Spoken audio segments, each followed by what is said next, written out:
My name is Quinn Meekum. I'm a professor of political science and the coordinator of the Middle East Studies program here at Brigham Young University.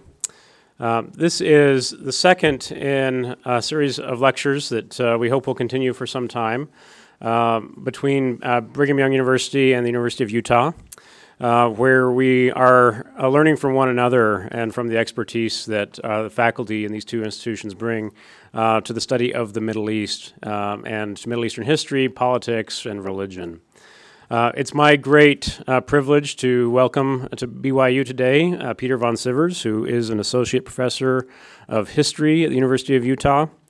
Professor von Sivers is an expert in classical Islamic history, in medieval and early modern Spain, in medieval and modern North Africa, in Islamic philosophy and science.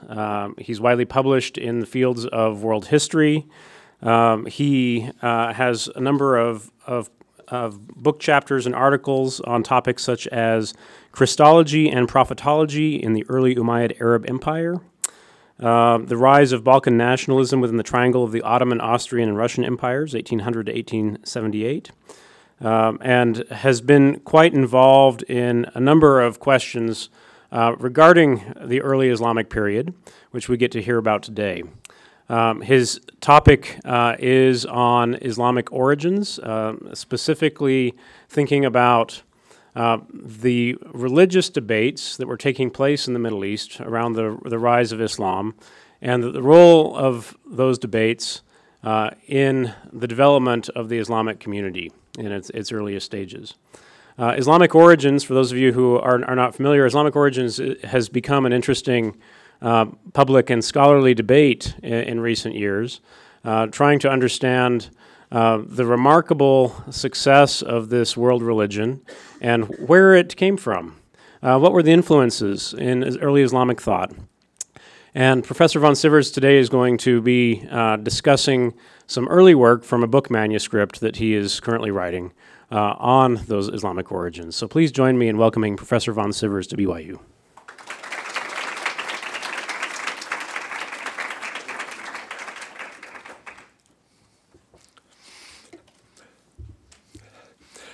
Thank you, Quinn, for this very generous introduction that you have given.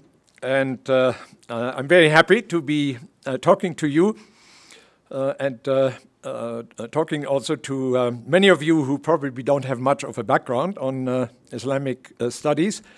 But you will see then in the course of the talk that quite a few things that I will be talking about are very relevant also for the contemporary understanding. And particularly in the conclusion, I will address a few of these works.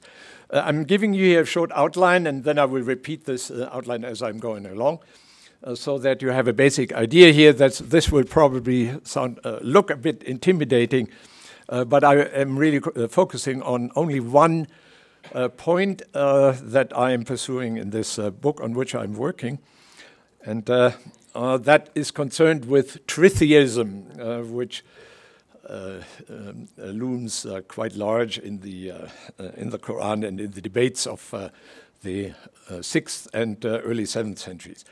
So that's the a quick overview, and let me begin now. Professor Meekum briefly alluded to this already. Islamic origins have become very important in the last well, sort of 50 years. Or maybe even shorter than that, because the research that has been carried out on these Islamic origins is quite different from the traditional approach that was taken ever since the 19th century. In the 19th century, of course, with the beginning of academic research of Judaism and Christianity, was a period where scholars, usually secular in background, we're looking at the origins of the religions of Judaism, Christianity, and eventually also Islam. Now, in the case of Islam, this has been hampered for quite a bit because and even that is well known, of course, and also admitted by Muslims themselves, the Islamic sources date in general to 200 years after the first appearance of what we then later called Islam. So that means that these sources are or were written with a delay of a considerable amount of time, which meant then that all kinds of religious points of view, also various kinds of tribal competitions, tribal boosting and the like, were part of this Islamic tradition as it developed in 200 years later. And we do not have really a good access to the original documents or the events that we would be looking at through these documents going back 200 years earlier. So Orientalism, which is then the field that engaged in the research on Islamic origins, operated then according to the theory of, as I call it here, the onion peel theory, meaning you peel away layer after layer so that eventually you arrive at the historical kernel. That dominated the field until about 1980 and ended, unfortunately now in retrospect, in a disaster because you peeled and peeled and peeled, and as we know, onions don't have kernels, and so there was nothing once you had taken away all of the peels. That means there was a considerable crisis in Islamic studies, which were accompanied also by an enormous amount of polemics, people disputing each other, disputing each other's ability and the like, which has taken place. We are just barely coming out of this. I've been always trying to avoid these kinds of controversy because, of course, they lead to nothing and do not help in the actual research. But it's still going on, particularly in Europe, in Germany and in France, in England. There are vicious reviews of scholars of each other. So it's a minefield. It's a minefield, of course, also because what is happening in the Middle East right now is, of course, a resurgence of what one can call Islamic reformism. In other words, a form of Islam that was dominant maybe in the 900s, 1000s, 1100s, but not thereafter. And this kind of reform Islam emphasizes very strongly the historicity of this the events of 600, even though they are doubtful in their actual occurrence. So what scholars who have been now working during the last 50 years on Islamic origins are working with is the assumption of a context in which Muslims appeared in the course of the 600s, and this contextualism approach is the one that I'm also embracing. So my own project is involved with the sources that were contemporary to the rise of Islam in the 600s, which are mostly Christian in nature. Now, the interesting phenomenon exists also that the Quran itself, so the holy scripture of the Muslims, can be dated actually to the 600s, and recent carbon dating of some of these early manuscripts has even revealed the possibility that the Quran might have existed before the Quran, so 580 instead of the 620s, etc.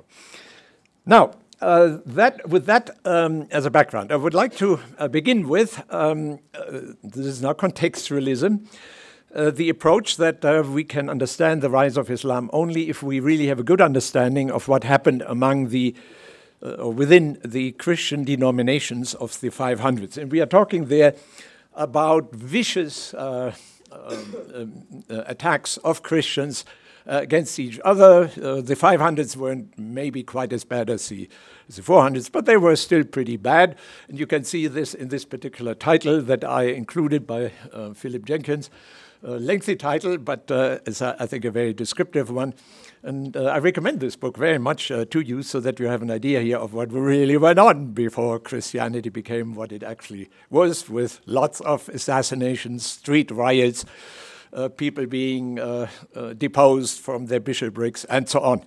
So with that in the background, we need to understand that two councils, Chalcedon 541 and the Fifth Ecumenical Council of Constantinople 553, essentially set Christianity into its path, which then was also important for the 600s when Islam emerged. And we are talking there about the, first of all, the Chalcedonian Creed, which then became constituent of the Christian denominations, first what we call Eastern Christianity, but then also Catholicism and, of course, eventually Protestantism. And that does not play a major part, certainly not in my talk, and also historically in the evolution of early Islam. So I'm not commenting much on this, but I will be commenting on two churches that were considered from the point of view of Chalcedon. So in other words, from the Byzantine emperor that determined that the Chalcedonian Creed, which of course is basic for all Christian churches, that creed should be the orthodox one. So these two churches departed from it and were described therefore as heresies. Now, as a good historical scholar who does not have any religious axe to grind, for me these are not heresies, these are just other expressions of Christianity. So therefore I'm talking about Nestorianism, one of the forms of Christianity that existed at this time and was driven out of the Byzantine or Eastern Roman Empire into the Persian Empire that was a great competitor during the 500s with the Roman Empire. They were driven out because they allegedly preached two persons in the one Jesus Christ. And how can that be Christianity if you have a full humanity and a full divinity in this one person? I will come back to this particular question. But that was then the reason why and there were, of course, then political machinations that accompanied this process of driving the Nestorians out. They reconstituted themselves in the Persian Empire, where they formed a Christian minority, because, of course, the Persians were of a completely different background, Zoroastrian, which is not of interest for our purpose here. The other main Christian church at that time was up and coming and was actually fighting the main church, the imperially represented church, mightily with all means. I mean, with all of the means that Jenkins also discusses here about mutual calumniations and so on. This other church was that of the Monophysites in Egypt, and they had a special name as far as Syria was concerned, where they were called the Jacobites. Now, the founding father of the Monophysites in general, including then also the Jacobites in Syria, was Severus of Antioch. He was a bishop for a short time, then he was deposed by the imperial church, and then he was determined to establish a separate Monophysite church hierarchy with the establishment of bishoprics, particularly in Syria. So I will show you on a map then a little further on where exactly. And then after his death, two people particularly were appointed to see to it that this church was well represented in Syria in competition with the Roman, Eastern Roman Chalcedonian church. And so you have various places in Syria where you have double hierarchies competing with each other and, of course, fighting for the believers in the various towns where they were represented. So I'm referring here to Theodore and Jacob Baradeus, who were appointed as bishops, and who then, and that's now the important point, became active among the Arabs. And as they unfolded their activity in the period after their appointment, so 544, so in the 550s, 60s, 70s, when they converted many imperial Chalcedonian Christians to monophysitism in Syria. They penetrated actually then also into Arabia, and quite a few then became monophysites rather than Chalcedonian Christians. So they converted from Chalcedonian Christianity to monophysitism, to Jacobism. Very important point here, because we are not talking about any Arab pagans. Now, however, as this process of the formation of the monophysitic church in Syria took place, there was a split within the, quote, heresy of the Monophysites or Jacobites, and that was the heresy of John Philoponus, who formulated this tritheist, quote, heresy. Now here I have to be a little technical, so I hope you can all follow me with the thought process that defines now this tritheism for which John Philoponus was important. John is actually much better known as a great philosopher in the Alexandrian tradition. We know a lot about his criticism about Aristotle, and so he played a major part then later in the Middle Ages. But he was also an important theologian, and he developed the following basic definition of Trinity, which contradicts that of Chalcedon, and that is, of course, there is God the Father, Jesus the Son, and the Spirit that proceeds either from the Father and the Son or from the Father alone. That's, of course, a further division than within Christianity. So this idea here of Father, Son, and Spirit, all representing manifestations or individuality, so to speak, of the divinity, was rejected by Philoponus, and he instead proposed that each of the Trinity is its own God. So there's God the Father, Jesus the Son, but he is a God by himself, and then the Spirit, whom John calls a comforter, that is another, not exactly person, but certainly another entity, so to speak. Why was that possible, that such a redefinition of Trinity that contradicts actually the Nicene Creed, which I briefly implied a few moments ago? Why was it possible that John did so? And that is by Philoponus' time, so we are talking about the second half of the 500s, the Aristotelian philosophy, in which John was steeped very deeply, is quite ambiguous as to what a substance is. And so Aristotle actually says substance is really a primary substance. So every one of us who's sitting here is a substance to him, to herself or himself. And that, therefore then, the nature, today we would say the character or the character traits, are personal to each of us or to each of the substances that we represent. That is certainly possible in an Aristotelian interpretation, but it would mean that what unites us, so all of us can be considered members or individuals of humanity. So we represent each individually what we can call the secondary substance of humanity. So in other words, humanness is what is represented in all of us. But there you see now a contradiction in Aristotle.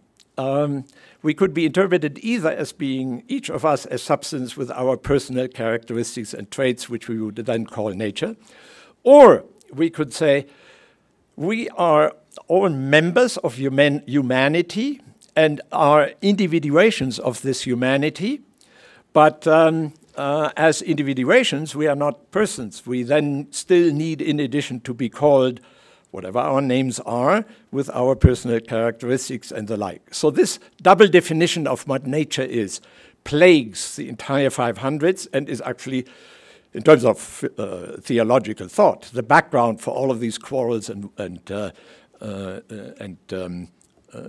differences among the Christians.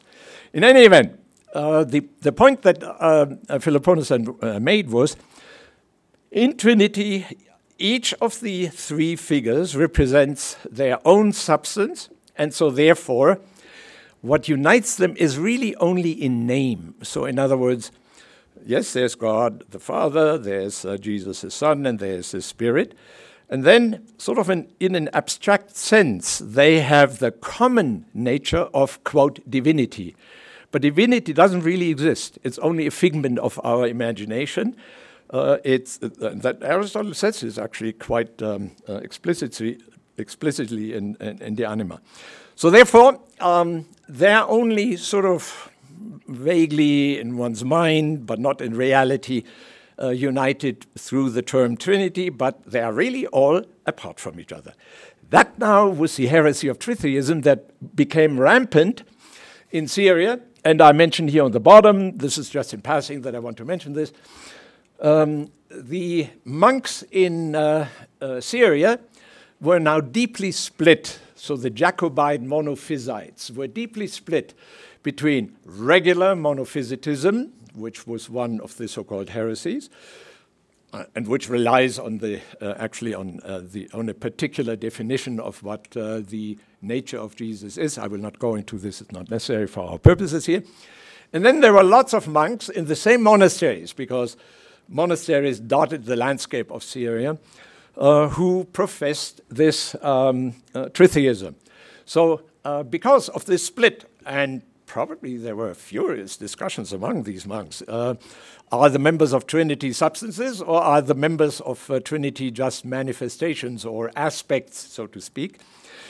Furious discussions, we can assume, in these monasteries. And so the Archimandrites, as the documents refer to, they were actually the abbots of these monasteries, were very concerned about these splits among their monks in these monasteries.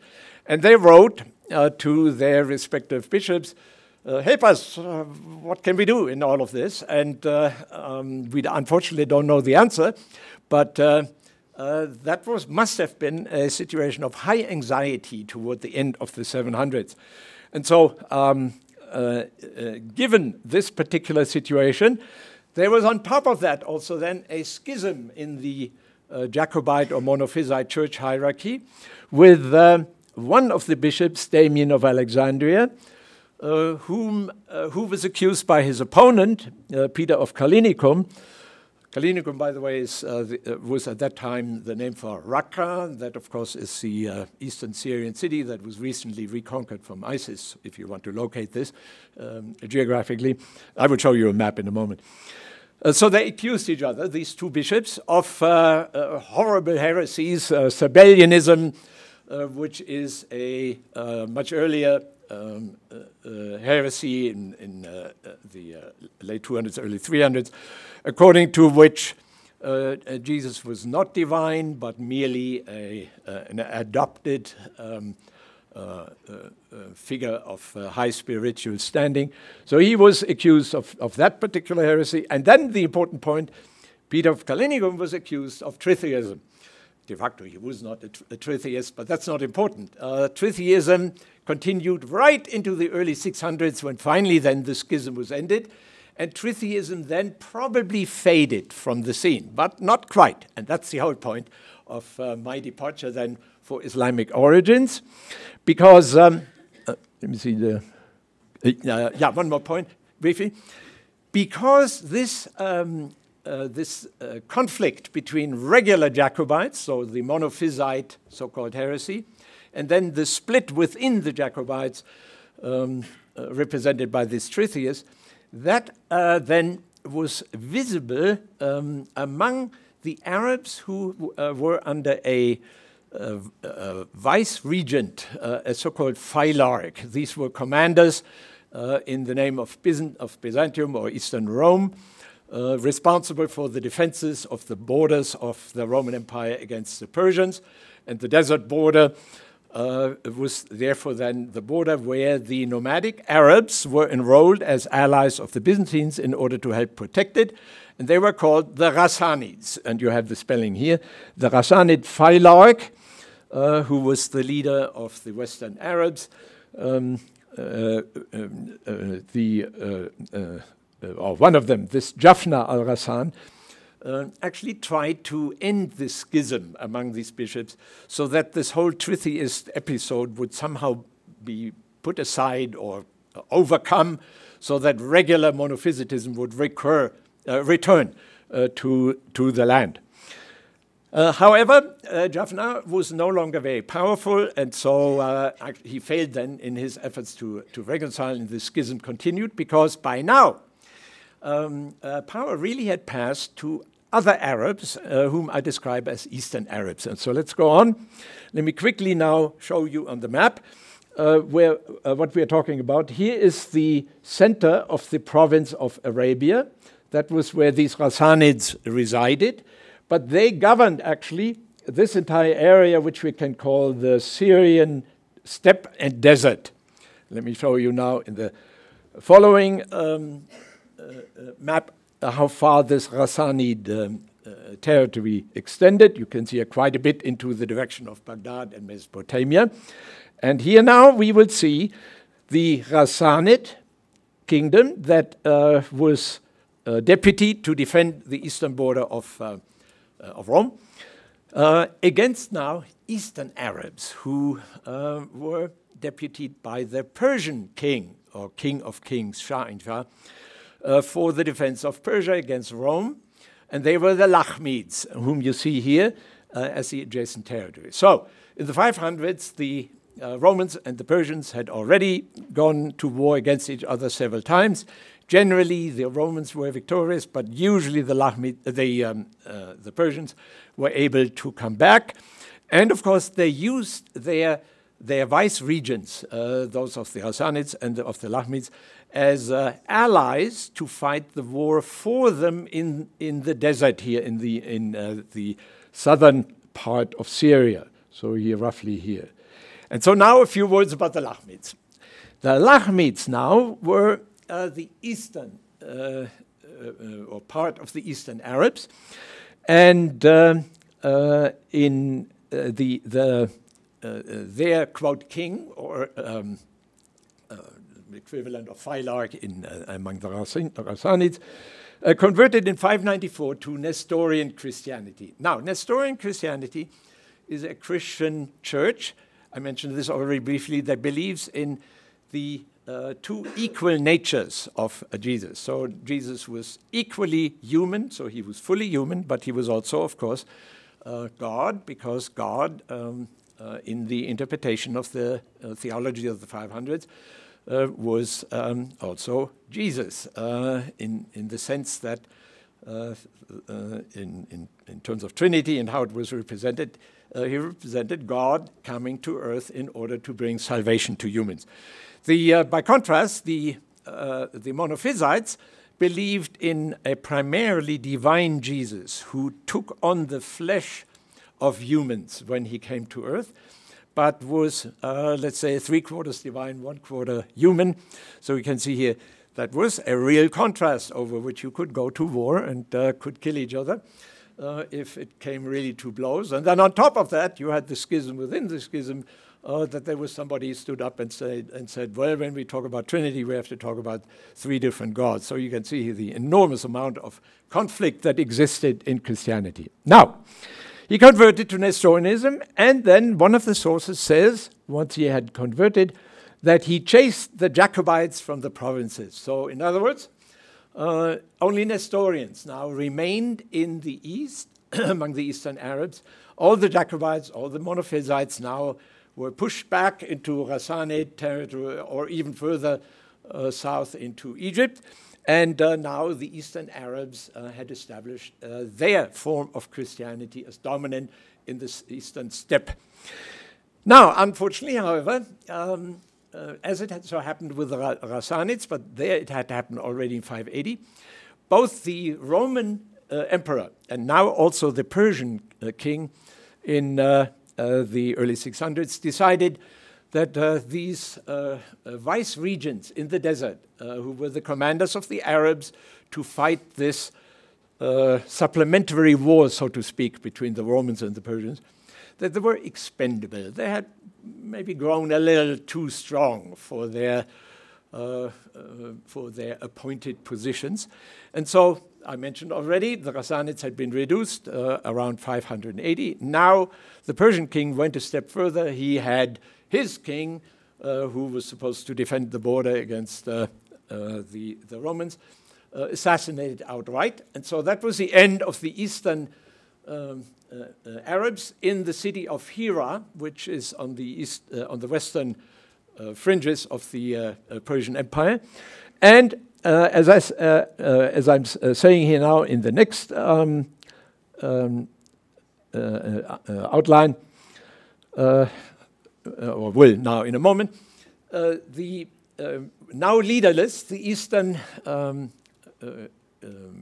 Christians, Eastern Arabs, dispersed into the desert, but they became then powerful. So that's the dynamic, so to speak, of Eastern versus Western Arabs right around 602, and that's an important point of departure into which we will go then in a moment. As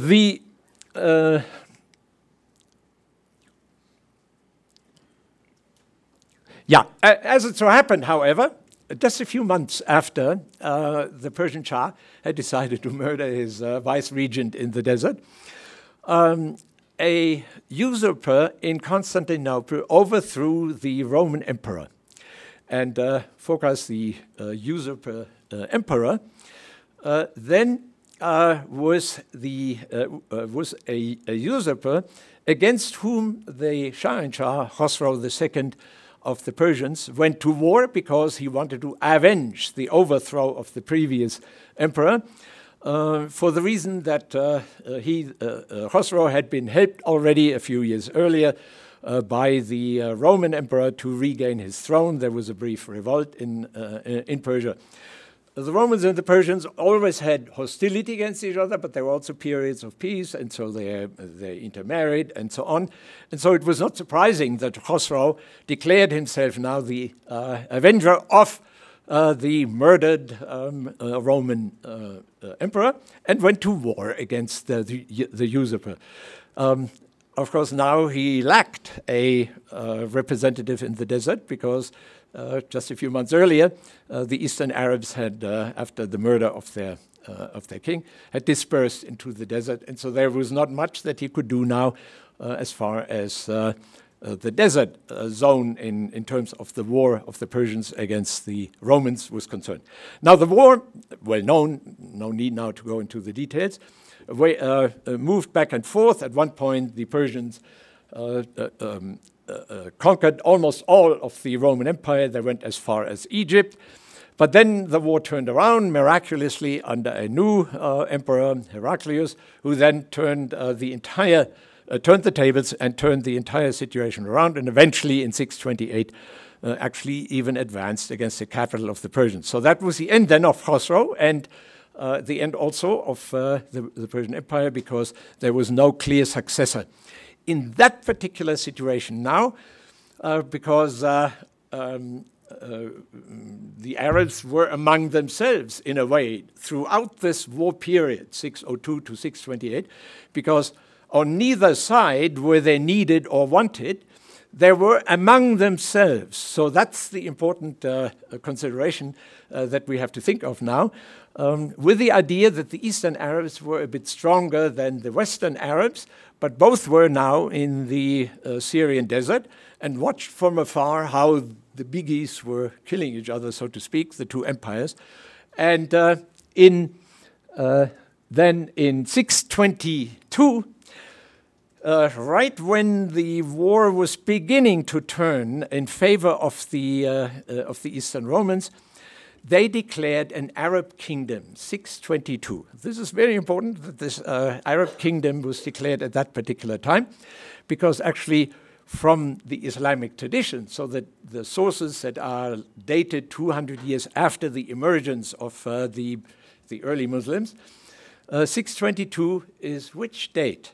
The date of the Hijrah, the emigration of Muhammad from Mecca to Medina, and in Medina then the organization of the early Islamic community according to the Islamic tradition. Well, now in the Christian sources of the period, 622 is the date of the declaration of the Arab kingdom. And accordingly then, those Christian chroniclers of the period always then talked about what then happened with this Arab kingdom. So let's get then to this dark moment, so to speak, in the Syrian desert. We know that Eastern Arabs dispersed, made themselves dominant, so probably the Western Arabs were subservient, or at least they were being battled against, or maybe there were conflicts, or maybe there was also gradually a merging of the two. We don't know. So that would be pure speculation, and as a good historian, I'm not doing that particular thing. I'm merely, for purposes of illustration, I want to show you, yes, there is a connection here between the Islamic sources of 200 years later and what the Christian chroniclers of the 600s say, only it's being described a little differently. Instead of a hijra, of a prophet by the name of Muhammad migrating from Mecca to Medina, we are talking about an Arab kingdom emerging. And right from the start, this Arab kingdom, according to one Christian chronicler, consisted of two leaders and two sides. And this is perhaps the most important source here for the understanding of the beginning of Islam, because we are talking about probably Western Christianized Arabs forming one side, Eastern Christian Arabs forming another side, and each had a leader. That corresponds to when Muhammad was in Medina with his efforts of Muhammad's to return to Mecca and to convert Mecca from polytheism to monotheism. And of course, the Meccans resisted, and eventually their resistance was worn down. Two sides and two leaders, because of course, when Muhammad was in Medina, there was a leader of the so-called pagan Arabs in Mecca, Abu Sufyan, who represented the other side. So, if this is indeed true, then the Quran is actually very helpful. I mentioned a little earlier, we now know that the Quran is truly, dates truly to the 600s. In which way it came about, that is still very mysterious. From what I am saying here, we have to assume that it came together as a scripture between 602 and sometimes toward the end of the 600s. And when I say 602, that's of course the time when the Eastern Christian Arabs dispersed in the Syrian desert. Note, by the way, that I'm not saying anything about Mecca and Medina. I'm merely talking about the Eastern and Western Arab Christians in the Syrian desert, wherever they were. Now, that gets us then to the Quran, which is a reliable source now for our further investigation. And that is, there is a curious term, mushrikun, that appears about 19 times in the Quran, and is usually translated as pagans and polytheists. But in 1999, Jared Hotting published a very important book. Hotting is also among those who contextualize and seek to understand the beginnings of Islam in a wider context. And he determined that these mushrikun were actually Christians. But that's where the book ends. And we have to go much farther than those Christians. And so therefore, I wanted to include here now a few verses that give us an idea here how much further we can go. Indeed, those who have believed and those who were Jews and Sabians and the Christians, Nasara and the Magians, and those who associate the or Ashraku, so these are the mushrikun, Allah will judge between them on the day of resurrection. Indeed, Allah is over all things. And that's this particular Quranic verse. Now, there was an Nestorian metropolitan who lived a bit later, and who can be related to that particular Quranic verse, because in his writing, which is accessible through his composition Majalis, he says the following: as for the monotheists, to whose monotheism the Quran testifies, whom we recognize to be confessing that God is one, that God is one, they are as we ourselves, that is the Nestorians, the Jacobites, and the Melkites. The Melkites are the Chalcedonians, and that is a particular term that was being used at that time for the imperial Christians, meaning those under the king. And those of the Christians who follow our way. As for the polytheists, the mushrikun among them, they are the people who imitate Christianity, like the Marcionites, the Dysonites, the Manichaeans, and the tritheists, And there you also have the Arabic term. Those who posit three and others who trace their origins to Christianity but who are devoid of Christianity and far removed from it. So in other words, the Tritheists are a Christian heresy from the point of view of the Nestorians, and they are other Christians who are pretending to be Christians, but they are not truly Jacobite, Melkite, or Nestorian. Now, just so that you know that when Shinaya uses the term Tritheists, atrinotheia, he means that and not the term that already in the 5th century was available among Arabs in Arabic, the term Trinity, Thaluth, would be the Arabic. That term is not being used, and so therefore this testimony by Shinaya is so important. So let me now show you what then the Quran has to say about these Tritheists.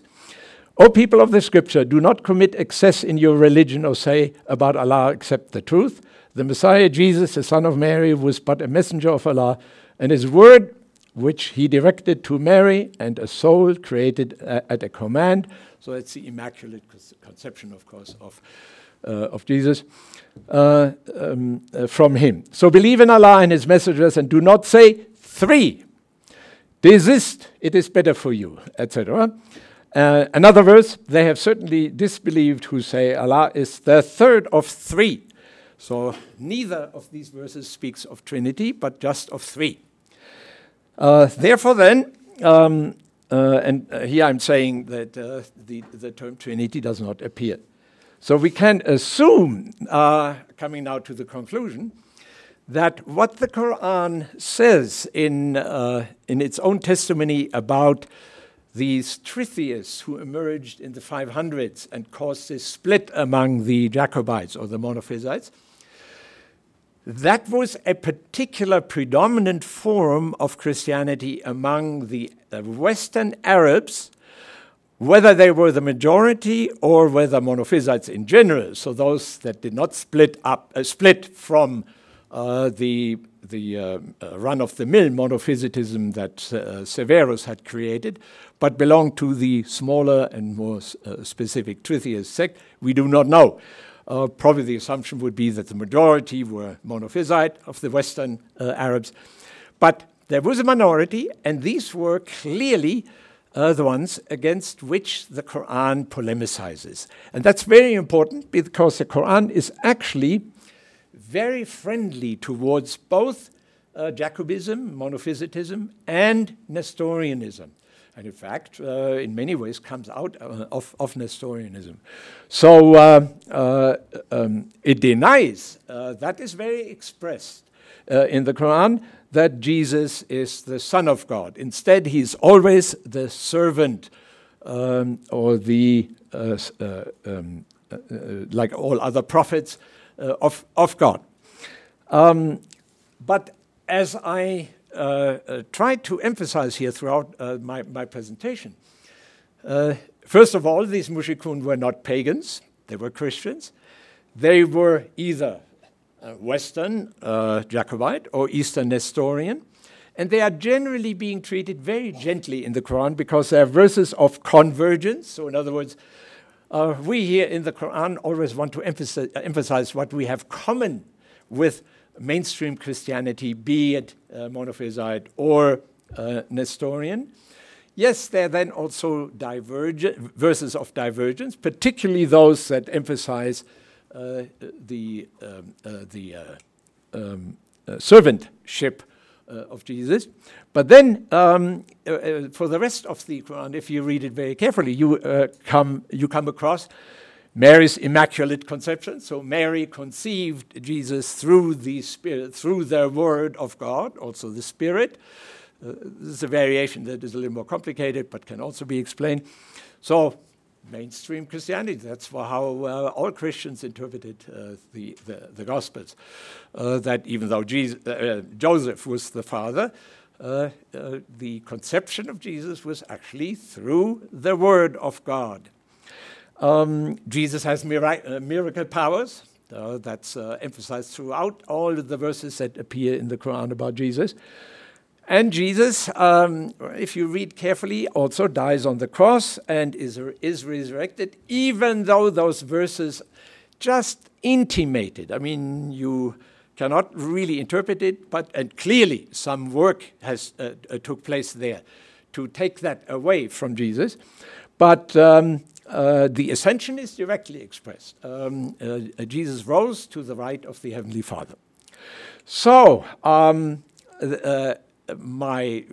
of my conclusions then is this particular attitude that the Quran has toward Christianity as a whole, as opposed to tritheists, who are the real bad guys, so to speak, of the Quran, the ones who talk about the three gods of Trinity, regular, either Monophysite or Melkite or Nestorian Christianity, is being treated in a very friendly way, but always with the view that Jesus was actually the one who announced someone who would come after him.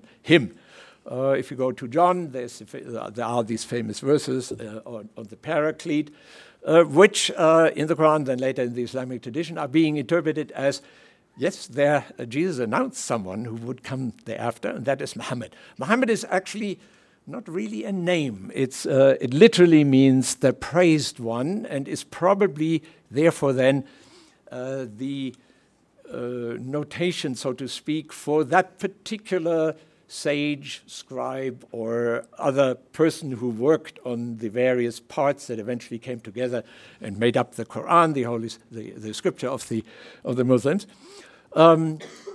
Participating in a collective scholarly reworking, so to speak, of all Christian traditions in order to come up with this notion that Muhammad is really the last prophet and not Jesus. With that, I thank you for listening to me, and I will be happy also to engage you in discussion.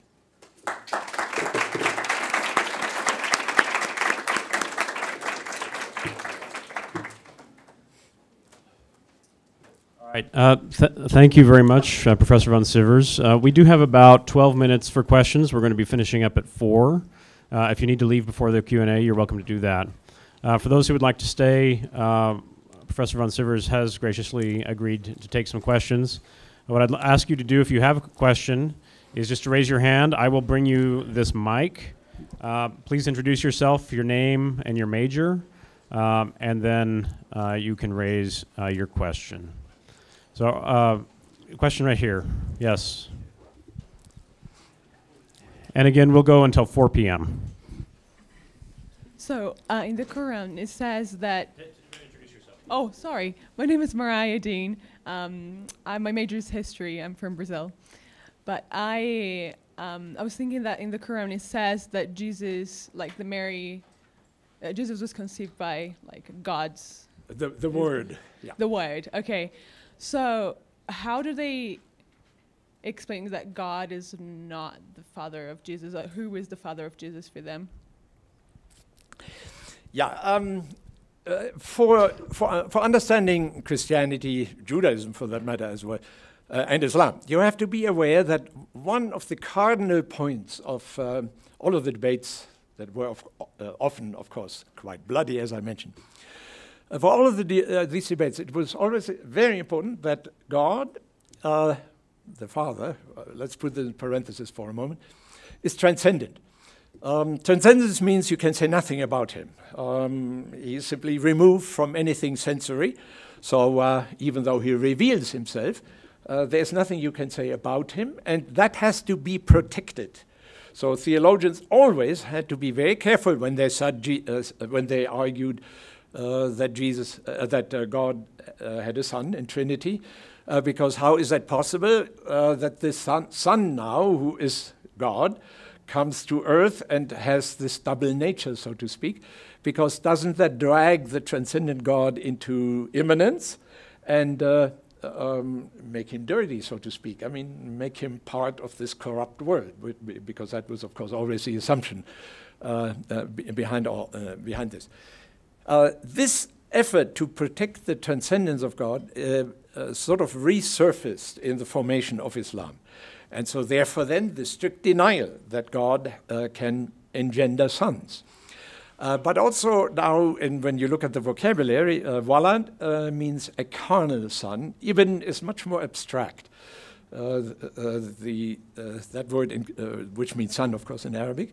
Walad means child. That could mean that, well, it might be even compatible with this abd, with this servant function. So in other words, the concern to protect the transcendence of God on one hand, but also to fully explain Jesus Christ, after all, in the Gospels, he comes across as a person with one nature, one character, a number of traits that you can describe very well, and you can preach, of course, every Sunday on various aspects of the life of Jesus, that he nevertheless was divine. Well, that was precisely then the problem where everybody diverged. Did I come anywhere close to you with my answer? Yeah. Oh, okay. Other questions? Yeah. Hi, my name is George Garcia. I'm studying international relations with a focus on Latin America. But I have been thinking a lot about how religion is taught in public education, especially in K through 12. And I was wondering, I know this isn't exactly your field or what you're studying, but what would you say is the best way to teach Islam in a way that wouldn't offend or scare off Christians or make them feel threatened about the religion, if that makes sense? Yeah. Or the other way around. How can you sit down with a fundamentalist or reformist Muslim and explain Christianity to this person? I'm very grateful that you raised this point, because you can, of course, ask yourself, okay, now you have heard a more or less learned presentation here about the conflicts among the Christians in the 500s. What's the relevance of all of this? What do you take away from that, apart from this being just, well, I hope, solid scholarship? There is a point, and that is, remember I mentioned this idea here of convergence? So in other words, if you know about these Christian roots that Islam has, Islam did not emerge sui generis out of the revelations that Muhammad received on a mountain near Mecca, which incidentally is called Hira. So there is a remembrance of this particular term, because that's, of course, the name of the Eastern Arab Christian city of Hira in Mesopotamia. Anyway, it's of immediate relevance, because if you emphasize to Muslims, look, if you are willing, I will lead you to an understanding of the Quran, but forget for a moment the tradition that was formulated 200 years later. Okay, I mean, we know about Muhammad, for example, only because a biography was written 200 years later. The word Muhammad appears only 3 times as such as Muhammad in the Quran. So we do not even know who revealed the Quran.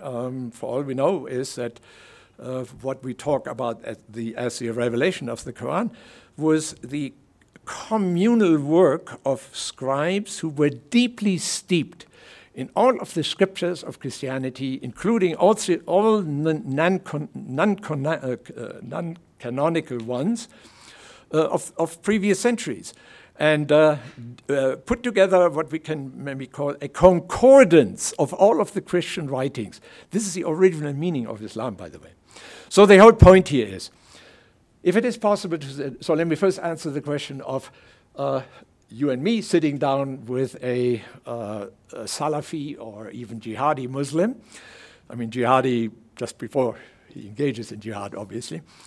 Muslim, and you can somehow sit down and be patient with each other, then you and I would say, look now, there are Christian roots. And these roots, furthermore, appear in the Quran in mostly convergent form. So that there is actually a lot of communality between Christianity and Islam. And if you are willing, then we count you, Muslims, among those who inherited the common concordance heritage of Judaism and Christianity, even though Christianity within itself was, of course, deeply conflicted, as I pointed out.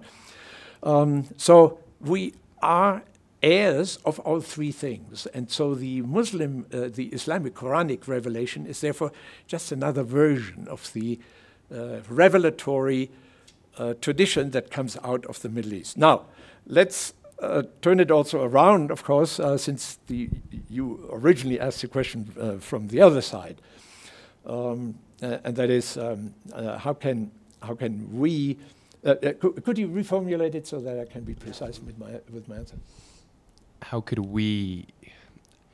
How do I want to put this? How could we help Christians see the humanity in Islam, without like threatening their own sense of identity in Christianity? Yeah. So that would be then we among ourselves with, is any Muslim present? I looked around earlier and didn't think there was one. But I mean, obviously I'm not saying anything offensive, but I merely want to be very sensitive in my answer. And that is, we among ourselves should draw away from the multiple prejudices that we have about Islam. And they are, of course, countless. I'm not even mentioning now the ones that populated the Middle Ages. I'm talking only about, let's say, contemporary ones. And among these prejudices are, number one, these Orientalists who peel these onion peels away, think that Islam and the rise of Islam has to be explained primarily out of these Islamic sources. But that has run its course now. We cannot use the Islamic tradition anymore. Let me give you the example. The Mohammed Biography, the so-called Sira, S-I-R-A, was composed in the final version in 823. So you see the 200 years that I was talking about. That is for the first time the source where we then learn about Muhammad was born in 570, he grew up in Mecca, he had his first revelations in 610, and so on and so forth.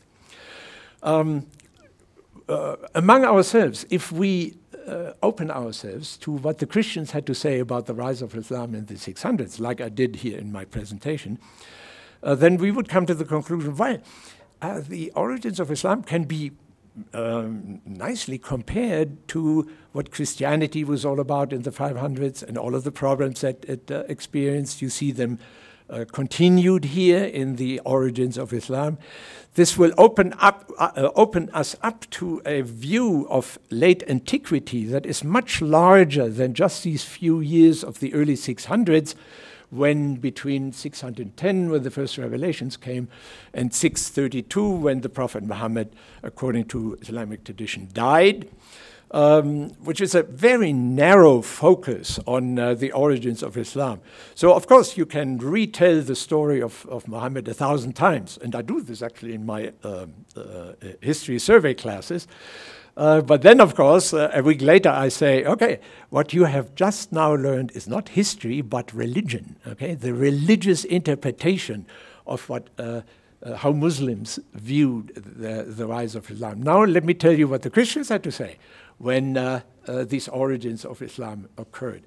So in short, if you give up this Orientalist approach, this notion that through philology, you can clarify these Islamic sources, and through all of these traditions that are biased and have certain religious points of views, you can come to some sort of historical background or origin.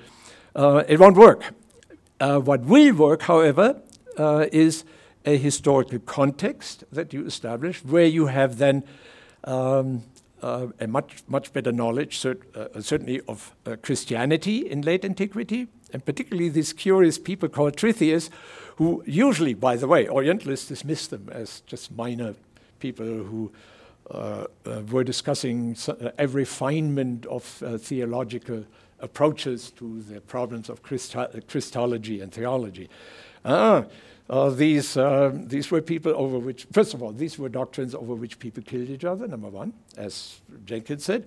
But then furthermore, this was a real widespread among monks of Syria, where Islam probably originated. monks of Syria, where lots of monks were true theists, and where probably lots of Arabs were true theists. Otherwise, why would there be this battle against the Mushrikuna, who were the alleged associators? So in short, what I'm saying is, taking the traditional Orientalist approach, talking now only among ourselves, not Muslims, although Muslims, in a way, should listen in, so to speak. As people who take in what happened in the among Christians in the 500s, we are taking this much wider contextual approach of, well, that's what happened in Christianity, and that had such and such effects on the Arabs who were in this border region between the two empires and who were exposed already to the full blast of all of these different Christianities, and who worked out this conflict among themselves. You see, that's the important point, because of course the big Christian church then subsequently, I assume we all know this, of course. There is still today the Coptic Church of Egypt that is monophysitic. There are Monophysite Christians in Egypt are very defensive against Catholicism, against Greek Orthodoxy. Greek Orthodoxy, Catholicism, Protestantism, and then further 19th century developments, including then also Mormonism. They all follow this Chalcedonian tradition, about which I didn't say much. And then there are the Nestorians, who are the neglected Christians. They are actually the Christians who then, when eventually the when the Muslims destroyed the Persian Empire, were represented all along the so-called Silk Road. So Christians today in China are very likely to be Nestorians. So the Nestorian community is very small. It has suffered tremendously under the ISIS takeover of parts of Iraq, because the representatives of ISIS were very anti-Christian, and the predominant number of Christians in Iraq are the Nestorians, or the descendants of the Nestorians, the so-called Eastern Church. So what I'm saying here is the larger perspective that I'm recommending gives us a much better understanding of what Islam is all about. Thank you very much. If you could join me once again in thanking Professor von Sivers for his visit, that would be great. Thank you.